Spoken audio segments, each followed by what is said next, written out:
Pastor, tell us something interesting, how you got started in the ministry, or some interesting aspect to the ministry. Well, it goes way back, Jack. My mind goes way back when you say that. We were working in a church, and Betty and I began to feel the call of God upon our lives, and we had got the call confirmed, sold our house immediately, and moved to Lakeland to go to Southeastern College. It's from Mobile. Yes, all the way from Mobile. We only had 2 children then, and so we started working in this church that Milford Addison told us about. There was a lady pastoring. She had a husband that was pastoring, and he passed away, and she's continuing to pastor. So they needed somebody that could lead music, and also my wife could play, and he felt that we would be such a blessing. So we settled in that church and just felt like it was God's will. Well, after about 2 years, I was a junior, and I never dreamed that this was going to happen, because I had received my credentials from my paperwork for credentials from the Alabama District Council, thinking that we would naturally go back to Alabama. But I just put them in the bottom of my drawer of my desk, and so all of a sudden they asked us to take the church. And I could hardly believe it, but we felt that God was in it, and they voted us in. Unfortunately, I didn't even have credentials. And so a friend of mine, Don Cox, was close to me, and he had credentials from the Potomac District.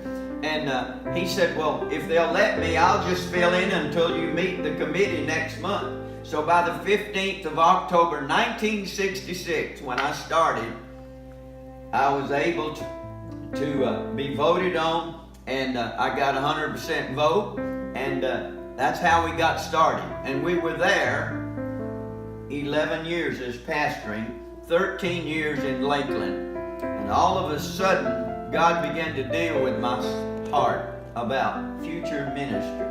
As a result of that, I began to seek God. And J. Ford Johnson told me, we have Carl Strader, one of the largest churches in the Assemblies of God, and you got Quentin Edwards, and you're right between them. You're not going to stay here and grow your ministry as well. You better think about moving on.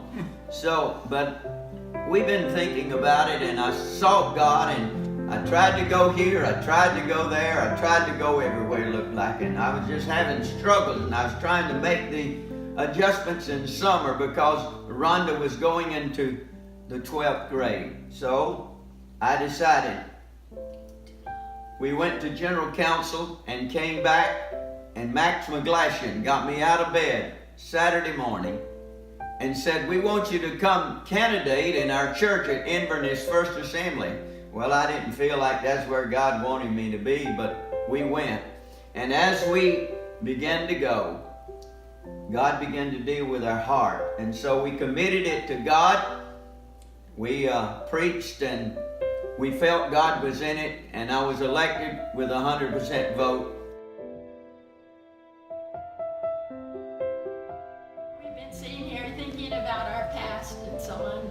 And Pastor, I was just laughing about the first time I ever met you. It was a Wednesday night, and you were coming out to try out at our church to see if we liked you. And Jack and I walked in, and you were standing there in the entryway, you and your wife and your children, and just standing there very quiet, but a big smile on your face.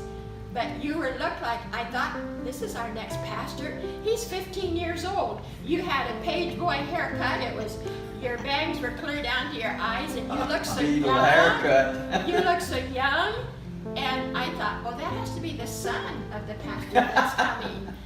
And I thought, he's just a little boy. He's like my son. And then you started preaching, and then you were just really powerful. It just came forth, and we voted you all in 100%. I would like to be remembered because of me caring for people. I got part of that from my father, and I'm going to cry right now, I know. But I want to be remembered that I cared about you when you came into my office hurting so badly.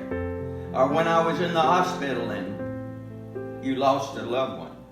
My mind just races back through the times when I would go to the hospital and somebody had died and I had to go and tell their loved ones. But God gave me grace and strength to do that. And I know you saw that in me. And the people saw that in me. I want to be remembered that Pastor Rushing cared and loved me. I hope that my passion for God will continue to speak after I'm gone, because we know this life is we're just passing through. This is not our home. And one day we're all going to live forever with Jesus, and what a day that's going to be. But I just like to be remembered for loving people and walking in forgiveness, and let that be a highlight. Now what are you going to do? I'm trying to retire, so what are you going to do with retirement? Well, I'm going to rest.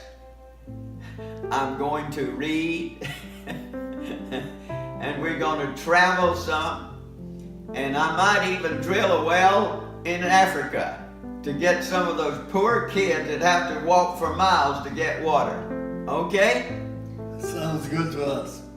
God be with you.